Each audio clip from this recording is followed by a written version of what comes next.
Hey, Alicia, how's it going? Hi, it's going great. That's good to hear. What's going on with you? Well, this year we're celebrating our 25th anniversary, and so we have lots of things planned. We're so excited. Why don't you come back to my office and we will talk about it?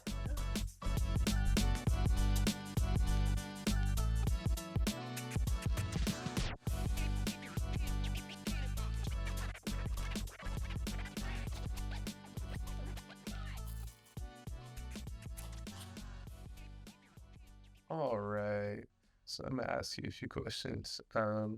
So through your career, you've taken on various roles. What attracted you to your position at WeHOPE? Did you ever envision holding the role of COO? So, what attracted me to WeHope was the vision of Pastor Paul and Cheryl Baines. I learned early on that they were true visionaries that wanted to change the world. And so I wanted to be a part of that. And did I ever envision myself as COO? No. My original plan was to be a elementary school principal. So I've really veered off of the plan that I had for myself, but no regrets, no regrets at all. Oh, that's amazing. All right, let me see. So what was your most unexpected realization you had when you first started working in the industry? My most unexpected realization is that anyone could become homeless. We've had people come through the shelter with PhDs, with master's degrees, former teachers, all sorts of people. And I was really surprised by that because, we hear all these stereotypes about what it means to be homeless and what the causes are. But then I found out that it's a lot more complicated than most people realize. And so that was, I would say, my biggest surprise. During your tenure at WeHope, you've interacted with individuals from diverse backgrounds. What have you learned from these experiences? I've learned that homelessness comes in different sizes and shapes, if you will. There are actually the most common types of homelessness. There are three different fields. The first is chronic homelessness, and that's what we all associate as what it means to be homeless. It's the person sitting in front of Walgreens with the "Will Work for Food" sign, with maybe the long beard, who may or may not have mental illness, who may or may not be on drugs or alcohol, our most common stereotype of homelessness. But that's actually the least common type. Then there's something that's called episodic homelessness, and this is something that can happen to anybody. This is an event happened that displaced a person. It could be a fire, a flood. It could be the landlord decided to remodel the home and triple the rent, or job loss, or illness. And that's actually the most common type of homelessness. So that could happen to anybody.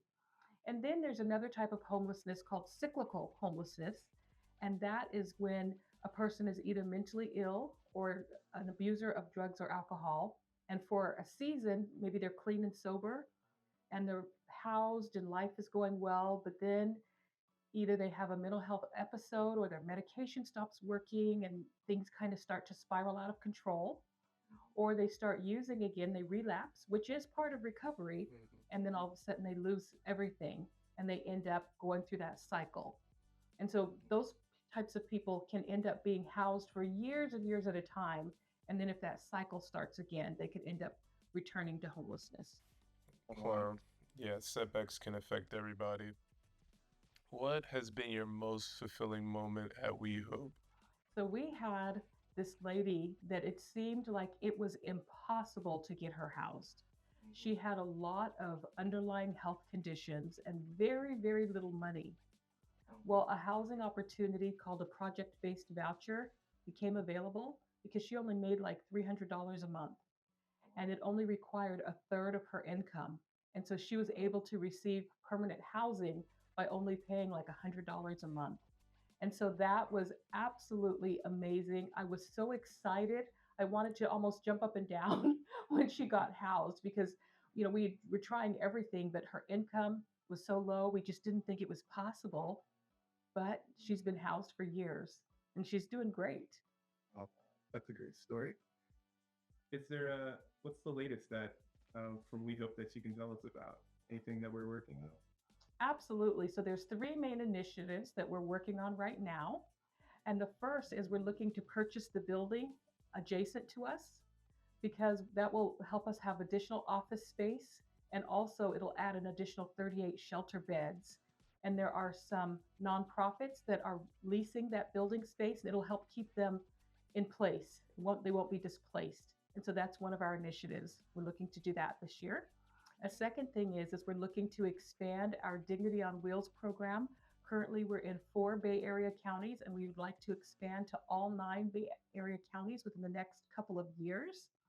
And then the third is we're looking to reach functional zero homelessness in East Palo Alto.